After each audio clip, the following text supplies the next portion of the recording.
빌립보 교회는요, 사도 바울의 기쁨이요 면류관이었습니다. 빌립보 4장 1절, 그러므로 나의 사랑하고 사모하는 형제들, 나의 기쁨이요 면류관인 사랑하는 자들아, 이렇게 말씀하셨어요. 빌립보 교회 교인들을 생각할 때마다 바울 사도 감사가 저절로 터져나올 정도였습니다. 오늘 3절 말씀에 내가 너희를 생각할 때마다 나의 하나님께 감사하다 그랬어요. 보통의 목회자들에게 그 목회자들이 생각하면요, 절로 근심과 한숨이 터져나온 사람이 있습니다. 우리 교회는 없고요. 근데 생각하면 저절로 감사가 터져나오는 성도들이 있는 거거든요. 우리 교우들 그렇습니다.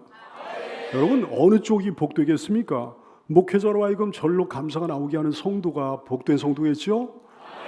빌립보 교회는 그런 복된 성도들로 가득한 교회였던 것 같아요.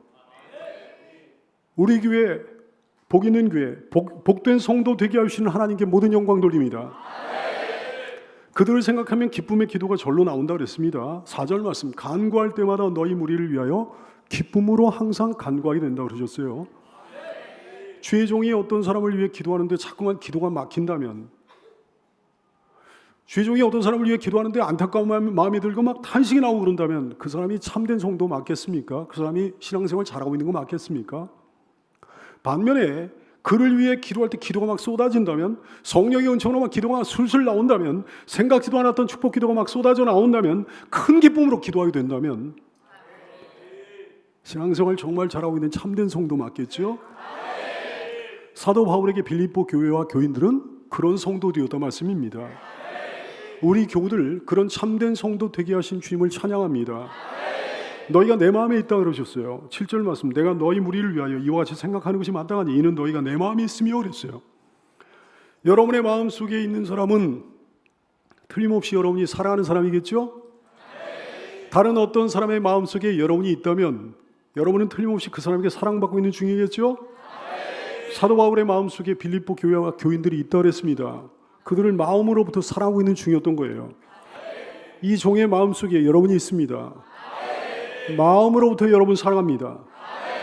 게다가 8절 말씀에 보니까 내가 예수 그리스도의 심장으로 너희를 사모한다 그랬습니다.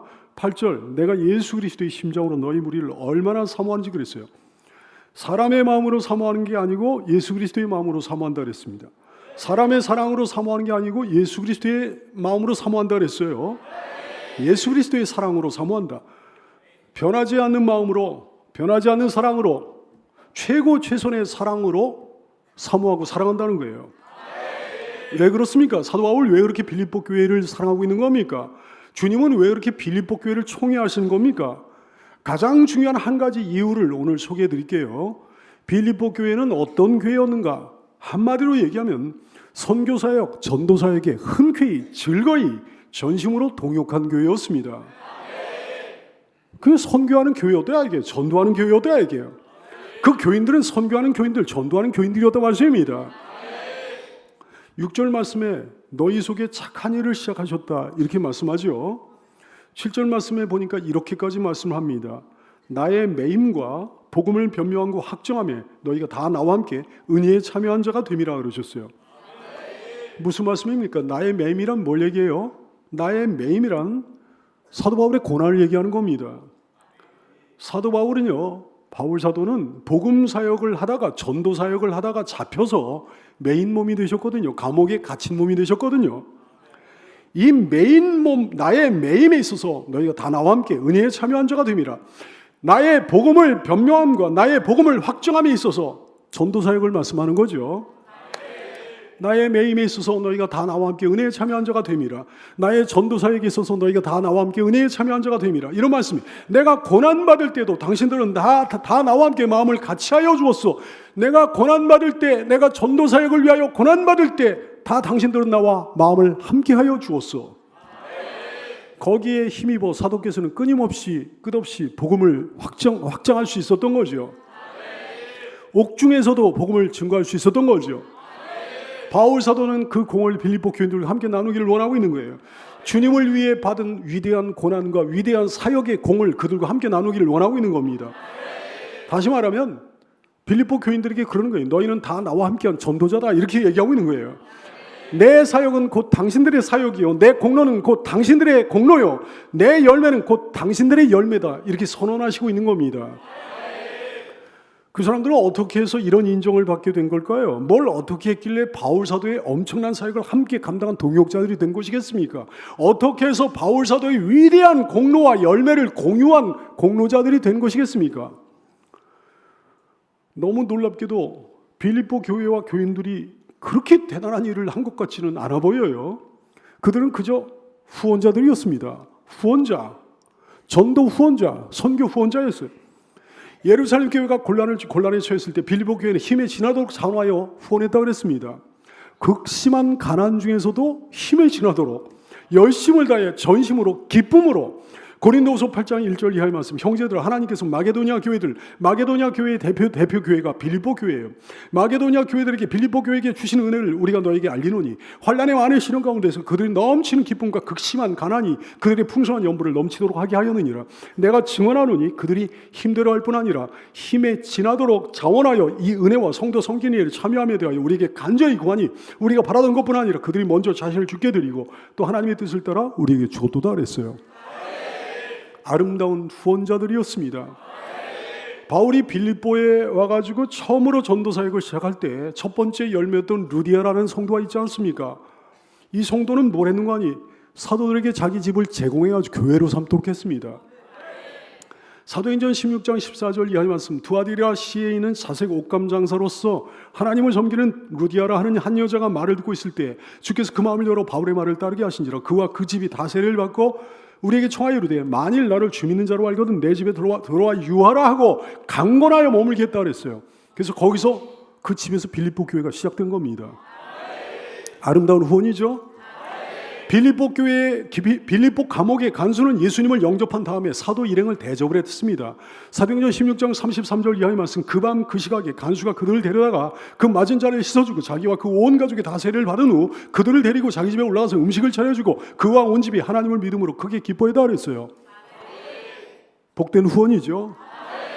바울이 전도 여행차 데살로니가와 고린도에 있을 때 빌립보 교회는요, 에바브로디도를 통해서 후원금을 보내줬습니다. 빌립보 4장 16절, 데살로니가 있을 때도 너희가 한 번뿐 아니라 두 번이나 나의 쓸 것을 보내었도다. 아름다운 후원이죠.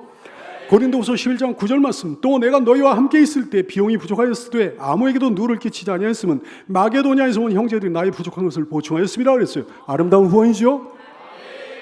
하여튼에 후원한 것, 힘에 지나도록 자원하여 후원한 것, 기쁨으로 후원한 것, 전도사에게 편의를 봐준 것, 전도자들을 위로해 준 것, 지원해 준 것, 마음을 함께하면서 사랑해 준 것, 이것이 빌립보 교회 교인들이 자랑거리였습니다. 칭찬거리였습니다.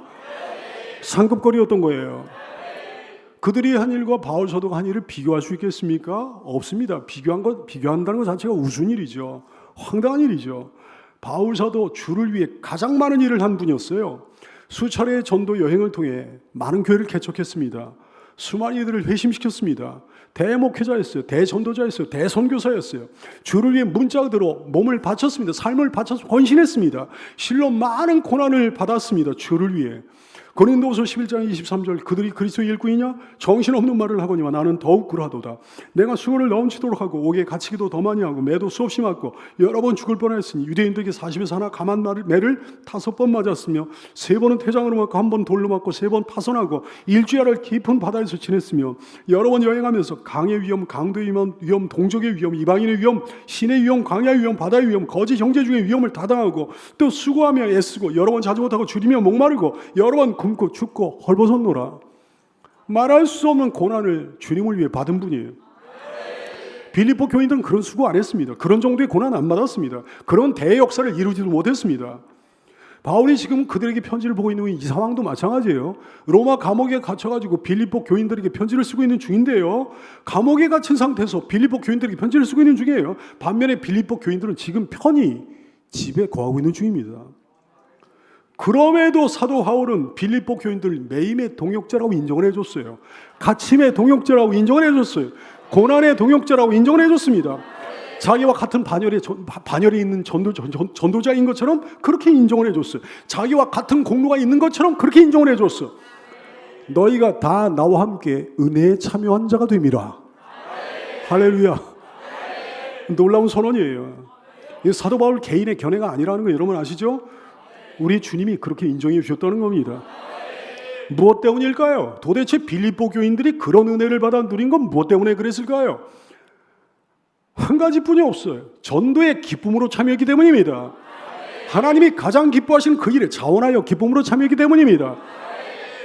사랑하는 귀한 성도들이여, 인생의 존재 목적이 뭔지 여러분 아시죠? 세상 사람들은 존재 목적 모릅니다. 여러분 아시죠? 인생의 존재 목적, 하나님께 영광 돌리는 겁니다. 하나님께 영광을 드리는 거. 근데 하나님께 영광을 드리는 구체적인 방법이 뭡니까? 삶을 통해서 예수 그리스도를 드러내는 거예요. 예수 그리스도를 간증하는 거예요. 예수 그리스도를 증거하는 거예요. 예수 그리스도를 선전하는 거예요. 이것이 하나님께 영광입니다. 예수 천국 불신 지옥을 전하는 거예요. 삶을 통해 주님의 지상명령을 이행하는 거예요.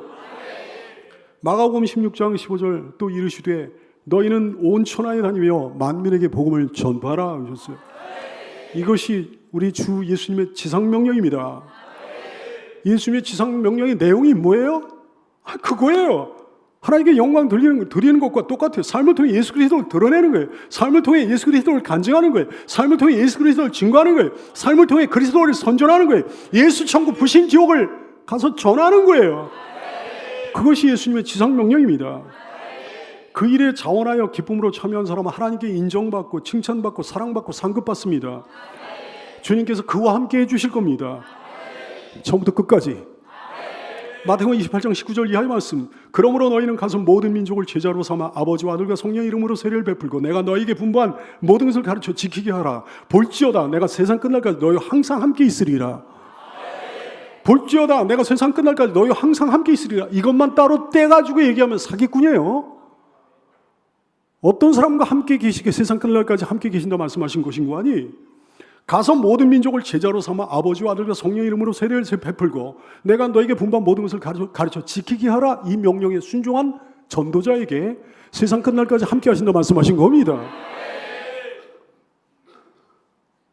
여러분이요, 사람들이 회개하고 예수 믿고 구원을 얻어 천국 백성 되는 거, 이거 얼마나 놀랍고 위대한 일입니까? 사랑하는 여러분, 여러분 인식하고 있나요? 내가 회개하고 예수 믿었어요. 내가 구원을 얻었어요. 내가 천국 백성이 됐어요. 이게 얼마나 놀랍고 얼마나 위대한 일인지 인식하고 있습니까? 근데 이거 그냥 되는 일이 아니잖아요. 어떤 종들의 헌신을 통해서 이루어지는 일이잖아요. 사랑하는 여러분, 사람의 은혜 가운데 죽어도 잊지 말아야 될 은혜가 있습니다.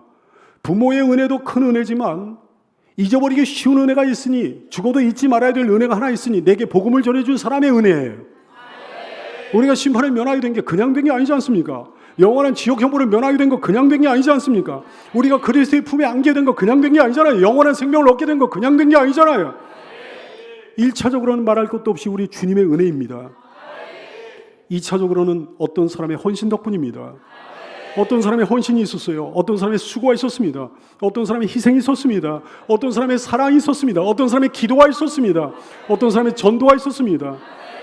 그러므로 우리는 빚진 자입니다. 우리는 복음의 빚진 자예요.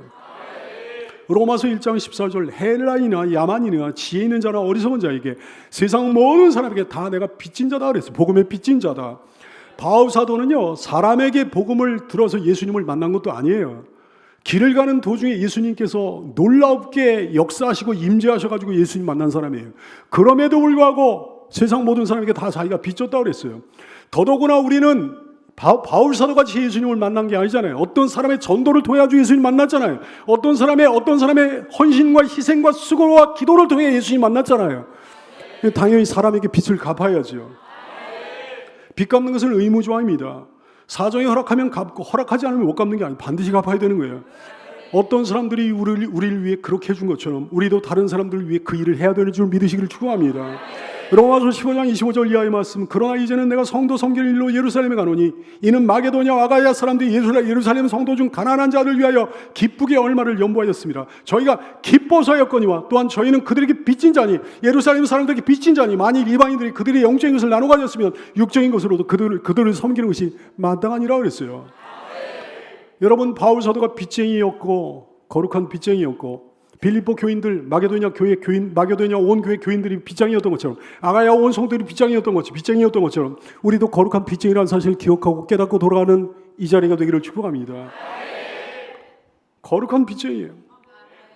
빚을 갚느냐 갚지 못하냐 거기에 따라 두 가지 결과가 빚어집니다. 복음의 빚을 갚지 못하면 화가 미칠 거다 그러셨어요.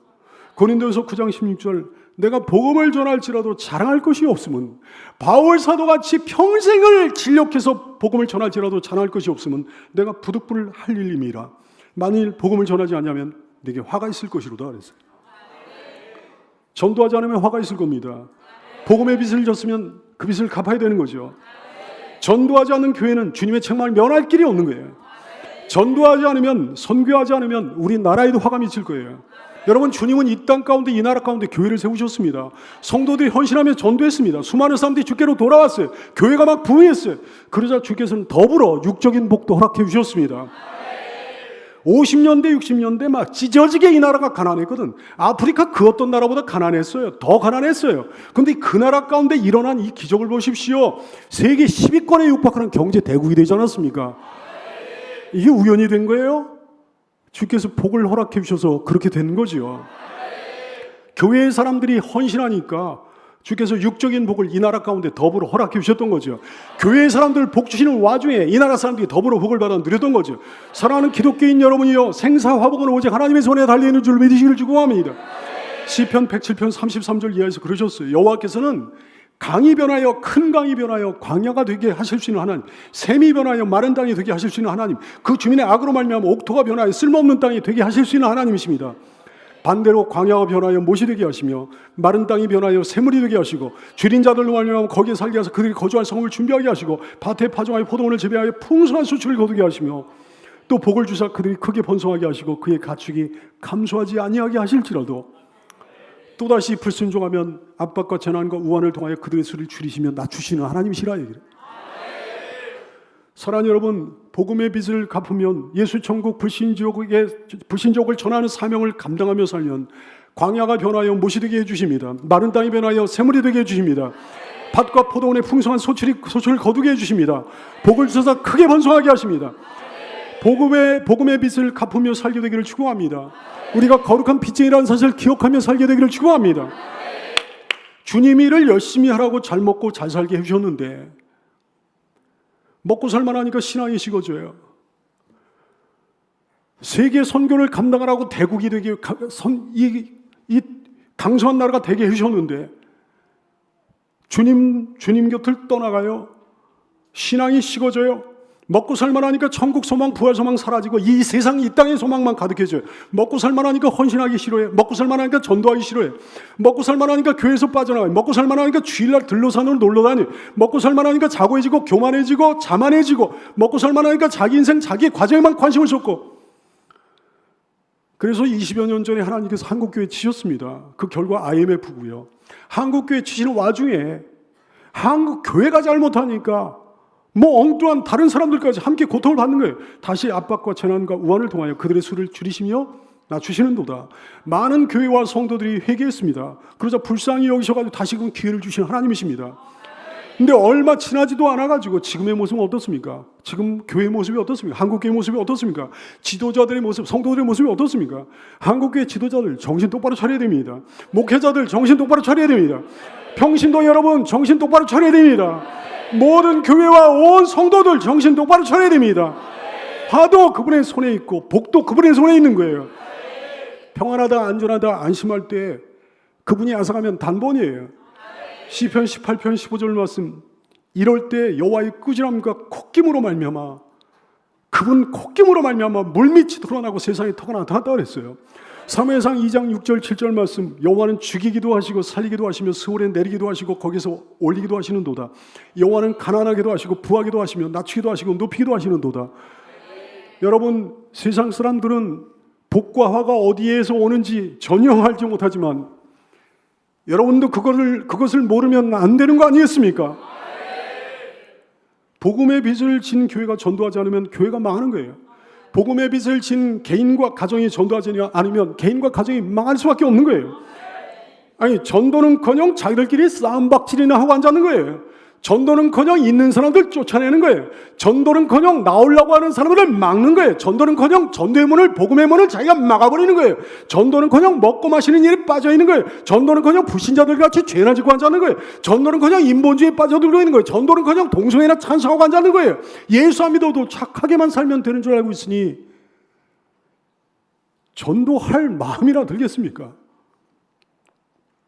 사랑하는 성도들이여, 구원 얻을 길은 오직 한 군데밖에 없습니다. 온 천하에 구원 얻을 만한 다른 이름을 주신 적이 없다고 그랬어요. 나를 위해 세상에 오시고 나를 위해 죽으시고 나를 위해 다시 사신 예수님의 명령에 불순종한다면 어떻게 화를 면할 수 있겠습니까? 예수님을 모르는 세상 사람들에게 영향을 받아가지고 세상 문화에 빠져 있다면, 세상 풍습에 빠져 있다면, 세상 가치관에 빠져 있다면 어떻게 심판을 면할 길이 있겠습니까? 교회 안에 있는 사람들이 세상 물결에 휩쓸려 있다면 하나님이 얼마나 기가 막히시겠어요. 이 나라가 다시금 전도하는 나라, 선교하는 나라가 되기를 소원합니다. 한국교회가 제발 주님의 마음을 알아들이게 되기를 소원합니다. 재차 강조하거니와 전도하지 않으면 개인과 가정에도 화가 있을 거예요. 사랑하는 성도 여러분, 빚진 자는 빚을 갚아야 됩니다. 빚 갚지 않으면 어떤 식으로든 화를 당하게 되는 거 아닙니까? 더욱이 빚 가운데 가장 큰 복음의 빚을 갚지 않으면 화를 당하게 되는 거죠. 다시 한번 이 말씀 보세요. 고린도전서 9장 16절. 내가 복음을 전할지라도 자랑할 것이 없으면 내가 부득불을 할 일임이라. 만일 복음을 전하지 아니하면 내게 화가 있을 것이로다. 우리가 거룩한 빚쟁이라는 사실을 꼭 깨닫고 일어서는 이 자리가 되기를 소원합니다. 빚을 갚느냐 갚지 못하느냐, 거기에 따라 두 가지 상반된 결과 빚어진다고 말씀드렸죠. 빚을 갚으며 살면 어떻게 되는 겁니까? 빌립보 교회의 교인들처럼 빚을 갚으며 살면 어떻게 됩니까? 빚을 갚지 못하면 화를 당하게 된다고 그랬는데 빚을 갚으면 어떻게 되는 겁니까? 아마도 화를 당하는 일도 없지만 복을 받는 일도 없을 것 같아요. 왜냐하면 빚을 갚는 건 뭐 의무일 뿐이지 그게 무슨 자랑거리가 아니지 않습니까? 빚을 갚는 건 너무나 당연한 일이잖아요. 근데 빚 갚는다고 해서 자기가 빚 갚으면서 뭐 상을 받을 걸 기대하는 사람이 세상에 어디 있겠어요? 하지만 여러분, 너무 놀랍습니다. 복음의 빚은요, 신기한 빚이에요. 놀라운 빚이에요. 신비로운 빚이에요. 그 빚을 갚지 않으면 화가 미치는데요, 그 너무나 당연한 그 일을 하면 복이 있습니다. 빌립보 1장 7절. 내가 너희 무리를 위하여 이와 같이 생각하는 것이 마땅하니 이는 너희가 내 마음속에 내 마음에 있으며, 주님이 고백하시는 거예요. 너희가 내 마음에 있다. 나의 매임과 복음을 변명하고 확증함에 있어 너희가 다 나와 함께 은혜에 참여한 자가 됨이라. 너무 기가 막힌 칭찬을 해주셨어요. 놀라운 선언을 해주셨어요. 복된 선언을 해주셨어요. 대단한 일을 한 것 같지도 않은데 복음의 전도의 기쁨으로 차원에서 참여했다고 해서 이런 축복을 해주신 거예요. 이런 칭찬을 해주신 거예요. 사랑하는 여러분, 우리는 거룩한 빚쟁이이며 동시에 행복한 빚쟁이라는 사실을 기억하고 돌아가기를 축복합니다. 다시 한번 말씀드릴게요. 사도 바울의 선언의 핵심이 뭡니까? 나의 전도에 당신들이 기쁨으로 동참했으므로 당신들도 나와 같은 전도자라는 거예요. 나와 같은 선교사라는 거예요. 나의 전도는 나 혼자만의 전도가 아니라 동시에 당신들의 전도라는 거예요. 따라서 하나님은 나를 기억하시듯 당신들을 기억해 주시고, 나를 생각해 주시듯 당신들을 생각해 주시고, 나에게 갚아 주시듯 당신들에게 갚아 주시고, 나에게 상 주시듯 당신들에게 상 주실 거라 말씀하신 겁니다. 직접 하면 좋지만 직접 못해도 괜찮습니다. 이 종이 복음 전하는 자리에 모시고 나도 괜찮습니다. 사도 바울 같은 고난을 받으면 좋지만 설사 그렇지 못해도 괜찮습니다. 바울 사도 같은 엄청나고 위대한 일을 하면 좋지만 그렇지 못해도 괜찮습니다. 빌립보 교인들 정도의 전도만 해도 바울같이 은혜에 참여한 사람인 줄 믿으시기를 축복합니다. 진심으로 기쁨으로 후원만 해도 주께서 은혜를 주시는 거예요. 자랑할 일이 아닌데도 부득불 해야 될 일을 함에도 불구하고 사랑해 주시고 인정해 주시고 상 주시는 거예요. 우리는 거룩한 빚쟁이며 동시에 행복한 빚쟁이입니다. 하늘의 상도 뭐 주신다고 그랬지만 하늘의 상은 당연한 거, 우리가 그것을 바라며 하는 거죠. 근데 놀랍게도 땅의 상으로도 갚아주신다 말씀하셨어요. 빌립보 4장 18절 이하의 말씀. 내게는 모든 것이 있고 또 풍부한지라 에바브로 디도편에 너희가 준 것을 받음으로 내가 풍족하니 이는 받으실 만한 향기로운 제물이 하나님을 기쁘시게 하는 것이라. 그러므로 나의 하나님이 그리스도 예수 안에서 영광 가운데 그 풍성한 대로 너희 모든 쓸 것을 채우시리라. 전도보다 더 중요한 건 없습니다. 우리 성도들이 행하는 그 모든 일, 아무리 중요해 보이는 어떤 일이라고 할지라도 그 초점은 결국 하나로 모아지는 거예요. 복음 증거를 위해 하는 겁니다. 전도를 위해 하는 겁니다. 우리 삶 자체가 그렇습니다. 복음 증거를 위해 사는 거예요. 전도를 위해 사는 거예요. 사랑하는 여기에 있는 그리스도인들이요, 우리의 삶이 전도를 위해 살아야 되는 삶이라는 사실을 이 자리에서 한 번도 빠짐없이 깨닫고 일어서게 되기를 소원하며 축복합니다. 전도를 위해 살면 삶 자체가 달라지는 거예요. 전도할 마음이 없으니까 그렇게 개판으로 사는 거죠. 전도할 마음이 없으니까 개판으로 말하고 별의별 말 다 하고 말이죠. 상처 주는 말도 하고 막 성질도 막 내고 막 그러는 거지. 전도할 마음이 있으면 말 함부로 막 못하는 거예요. 전도할 마음이 있으면 성질 함부로 못 내는 거예요. 전도할 마음이 없으니까 세상 사람들 같이 죄 짓고 막 그러는 거죠. 전도할 마음이 있으면 못 그러는 거예요. 전도할 마음이 있으면요, 일거수일투족을 조심하게 되는 거예요. 말 한마디 조심하게 되는 거예요. 행동 하나하나 조심하게 되는 거예요. 거룩하게 살게 되는 거예요. 예수 그리스도의 사람답게 살게 되는 거예요. 그리스도의 향기를 뿜어내며 살게 되는 거예요. 여러분의 삶이 전도를 위해 사는 삶으로 온전히 바뀌어지는 이 자리가 되기를 소원하며 축복합니다. 온 한국교회 교인들의 삶이 그런 삶으로 바뀌어지게 되기를 소원하며 축복합니다. 예수 모르는 사람도 예수님 알아야 되는 거잖아요. 안 믿는 사람이 믿는 자리로 돌아와야 되는 거잖아요. 심판받을 사람이 하나님 자녀가 돼야 되는 거잖아요. 영원한 지옥 갈 사람이 영원한 천국으로 옮겨져야 되는 거잖아요. 이 일보다 중요한 일이 세상에 어디 있겠습니까? 사랑하는 여러분, 이 세상에서 삶은 금방 지나갑니다. 목사를 통해 하나님께서 경고하시는 이 말씀을 귀 기울여 들으시기를 축복합니다. 금방 지나갑니다. 영원한 삶을 향해 가야 되는 거예요. 영원한 삶을 얻어야 되는 거예요. 많은 사람들이 전도를 못 받아가지고 지옥을 향해 가고 있어요. 구원해야 되는 거예요. 예수님께로 돌아오게 해야 되는 거예요. 다니엘서 12장 3절 말씀, 지혜 있는 자는 궁창의 빛과 같이 빛날 것이요 많은 사람을 옳은 대로 돌아오게 한 자는 별과 같이 영원토록 빛나리라 말씀하셨어요. 하나님은 우리 교회 가운데, 우리 교회에 당연한 비전을 주셨습니다. 당연한 비전, 전도에 관한 비전, 전도에 관한 크고 놀라운 비전을 주셨고 지금까지 이루어오셨습니다. 사람의 비전은 상황과 형편에 따라 변덕을 부리지만 주님이 주신 비전은 변덕을 부림이 없습니다. 주님 다시 오실 그날까지 우리 교회는 이 당연한 비전을, 주님 주신 크고 위대한 비전을 반드시 이룰 거예요. 누가복음 15장 7절, 내가 너에게 이르노니 이와 같이 죄인 한 사람이 회개하면 하늘에서는 회개할 것 없는 의인 99으로 말미암아 기뻐하는 것보다 덜이라 말씀하셨어요. 주님이 가장 기뻐하신 일에 수종 드는 것이 당연하지 않겠습니까? 1029 모시기 대축제, 우리는 이제 다시금 그 거룩한 발걸음을 함께 내딛기 원합니다. 사도 바울이 빌립보 교인들 향해 당신들은 나와 함께 전도자라고 선언했듯이 이 종도 여러분에게 그렇게 선언합니다. 우리는 모두 다 함께 전도자예요. 이 종이 전하는 복음은 곧 여러분이 전하는 복음이요.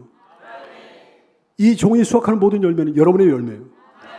이 종이 하나님께 받을 상급이 있다면 여러분의 상급이에요. 우리 함께 전도자로서 발걸음을 힘차게 함께 내딛읍시다. 함께 움직입시다. 함께 행동합시다. 마음을 같이 하여 전도하는 것 자체가 박해받을 날이 시시각각 다가오고 있다는 거 여러분 아시는가요? 여러분, 사랑하는 여러분, 만약에 차별금지법 이런 것들이 이 나라에서 시행이 된다고 한다면 개종전도를 시도하는 것 자체가 불법이에요. 처벌받습니다. 모든 종교인들은 자기가 가진 종교에 따라 차별받지 않는 거예요. 그러니까 당신들 종교에는 구원이 없습니다. 기독교를 믿어야 됩니다. 이런 얘기 못 한다는 거예요. 무신론자 상태에 있으면 안 됩니다. 예수님 믿어야 됩니다. 예수님 믿어야 구원받습니다. 이 얘기 못 한다는 거예요. 처벌받는다는 거예요. 할 수 있을 때 해야죠. 한 사람이라도 더 예수님께 돌아오도록 해야죠. 어떤 모양으로든 이 위대한 사역에 빠짐없이 참여하게 되기를 축복합니다. 기도의 무릎을 꿇게 되기를 원합니다. 지금까지 누구를 전도하기 위해서 기도의 무릎을 한 번도 꿇어보지 않은 분들, 이제 누구 마음속에 그리며 떠올리며 생각하며 그를 전도하기 위해 기도의 무릎을 꿇게 되기를 소원합니다. 하나님, 제가 그분에게 권면하게 되기를 원합니다. 그분의 마음을 열어주시기를 원합니다. 그분이 저희 권면을 듣고 교회에 나오도록 은혜를 베풀시기를 소원합니다. 간절히 기도할 때 가슴이 뜨거워지고 눈시울이 뜨거워지고 하나님의 성령이 임재하심으로 우리의 심령이 새로워지는 역사가 일어나게 되는 것을 경험하게 될 것입니다.